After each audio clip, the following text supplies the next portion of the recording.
Hi guys, welcome back to the channel. I'm Office Boy Aidan. I'm Gaynor. I'm Sophie. Today we've got a true story of a man who stole a tank and went on an insane highway rampage. I remember this. Do you? I remember we just moved to the US. This title's a bit mad, to be honest.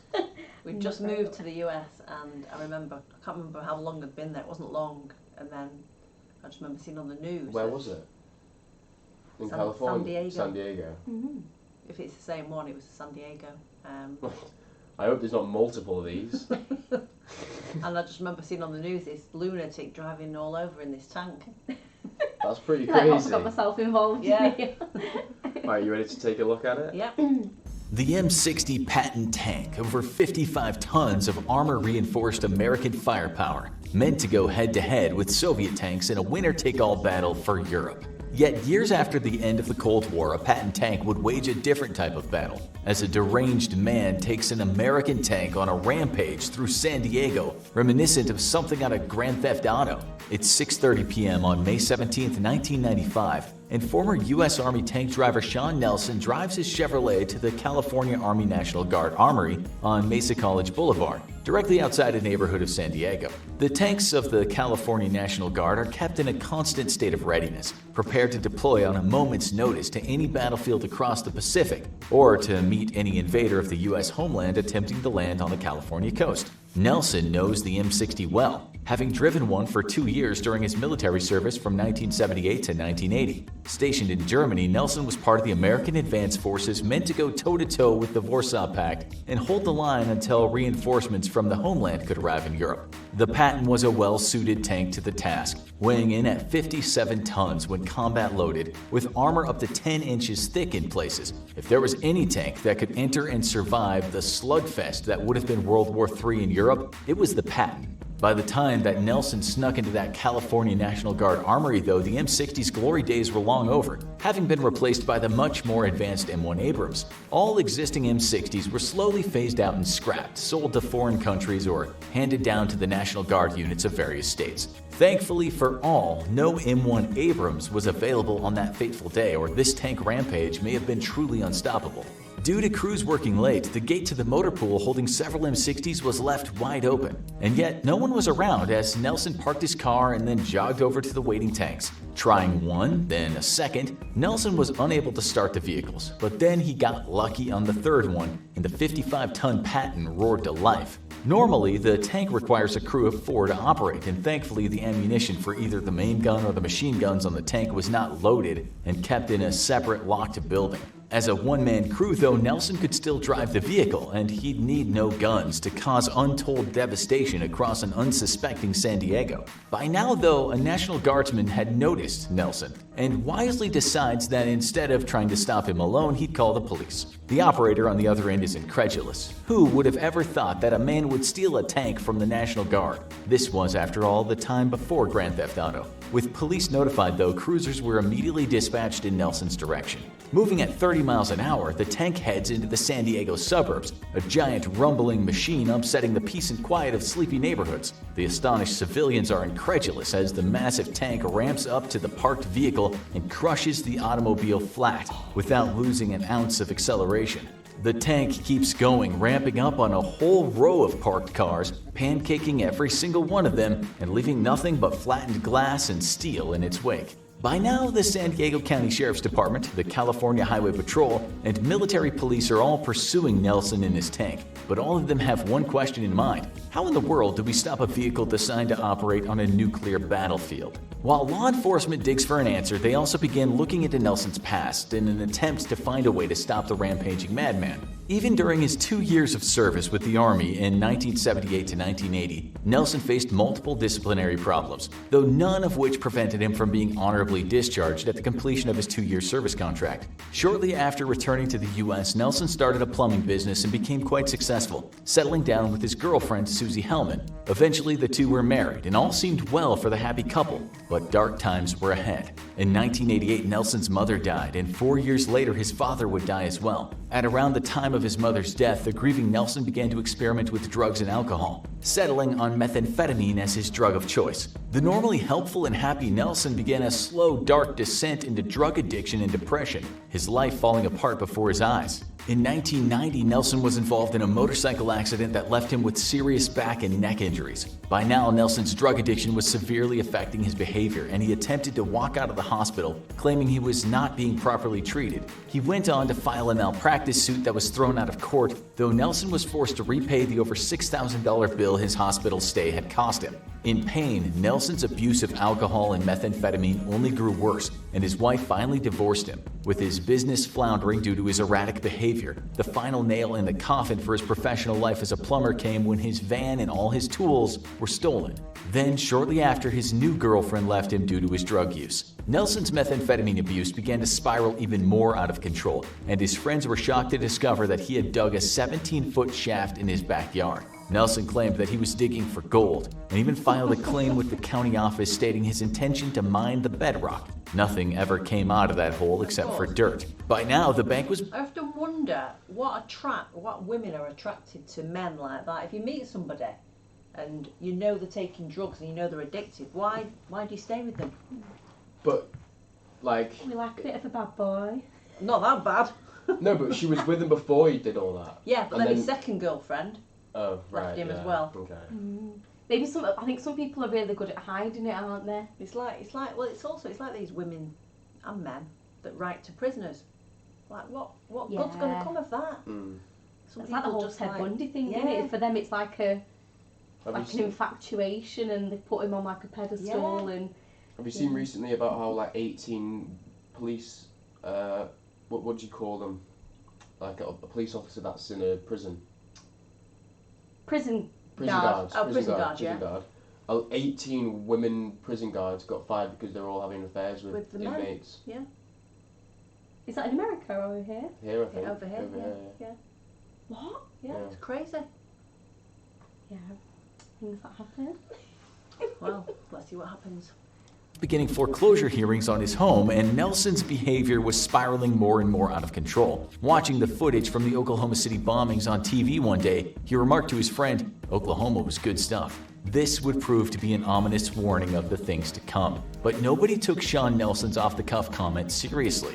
Now, San Diego was suffering the wrath of Sean Nelson's tank Rampage. He drove his tank straight through an intersection, aiming straight for an old woman's house. The woman watched frozen in shock as the tank came straight toward her, the one-floor house having no chance of stopping the rampaging machine. Nelson, however, seemed to change his mind and stopped the vehicle, backing it up and driving it back to the road. He swiped a minivan with a mother and her teenage daughter, though, destroying the motor and miraculously leaving the woman and her daughter unharmed. A few minutes later, Nelson drove his tank straight through a traffic light, toppling it and causing it to get stuck on the turret of the vehicle. Now, the methamphetamine-fueled madman turned his sights on the freeway, where thousands of motorists would be unable to escape his rampage. The police, meanwhile, were helpless to stop Nelson and his tank. Police cruisers forced to follow the tank at a distance, while other cruisers leading the way up front, hoping to clear the way of people with their flashing lights and loud sirens.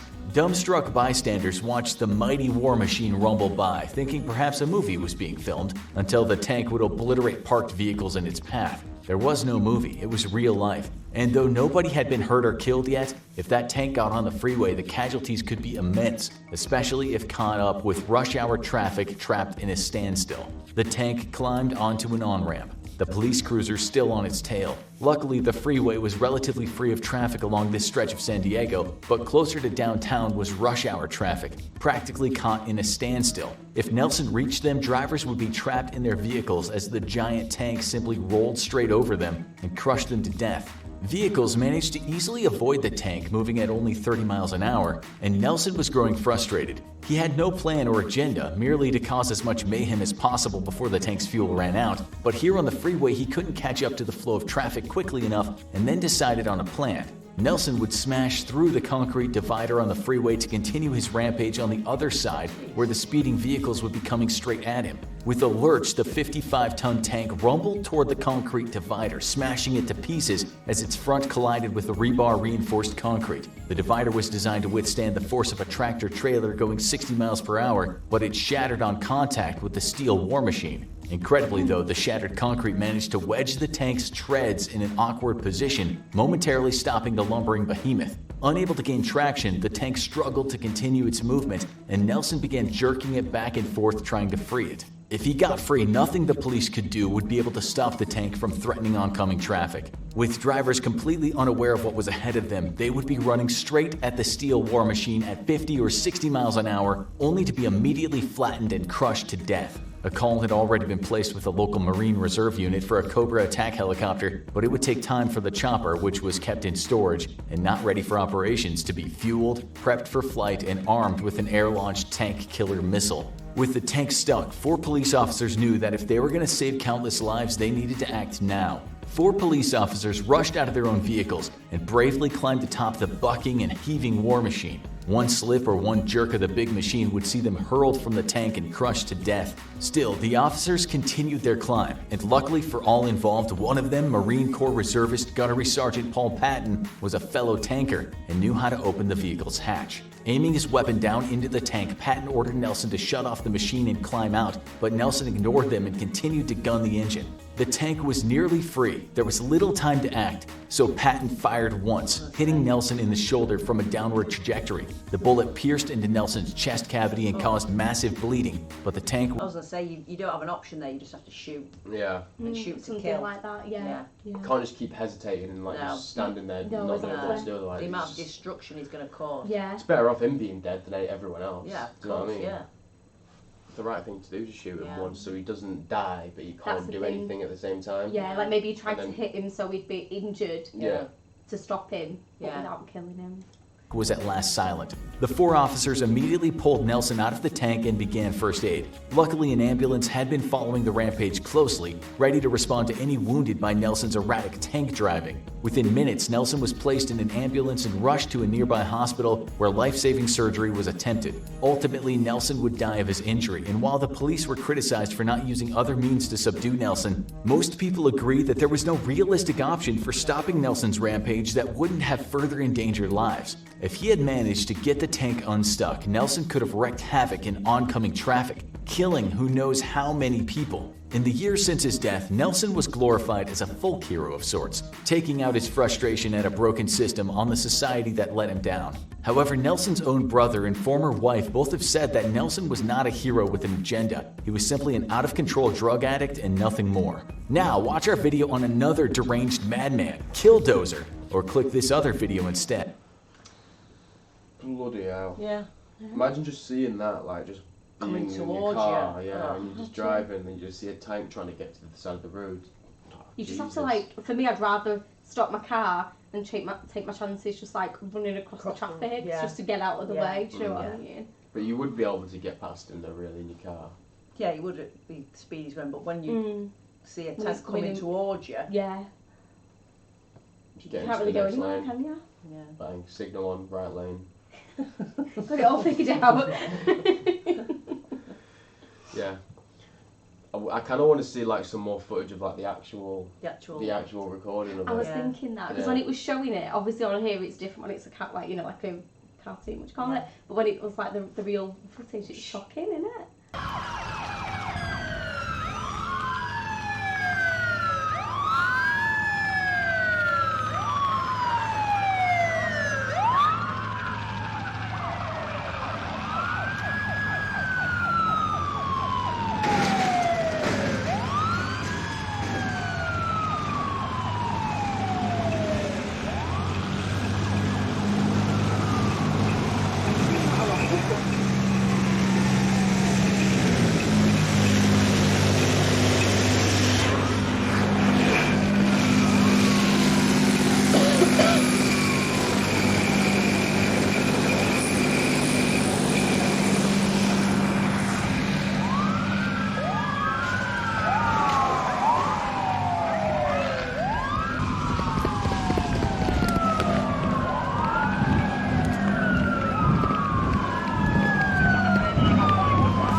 That's just mental. It is mental, isn't it?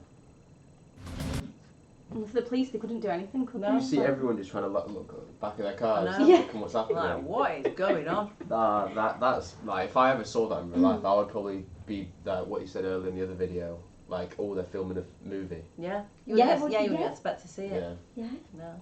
Actually, if I Crazy. saw that, I'd just expect someone to be filming a movie. Yeah, I would. Yeah. But like, if then you start running over all the cars, you're like, what? It's like the real. it's like the moment when these two drug addicts from the local estate decided to steal one of the helicopters from the hospital, Really? and they managed to get it up high enough, but then didn't know where to go, so they were just hovering Where, What? where was this? at Wythenshawe Hospital. Really? Great. That's pretty crazy. Yeah. Dad knew them. Really? Went to school with them when he was younger. Jesus. Yeah. Anyway, hope you guys enjoyed the video. If you did, please like and subscribe, and we'll catch you on the next one. Bye. Bye.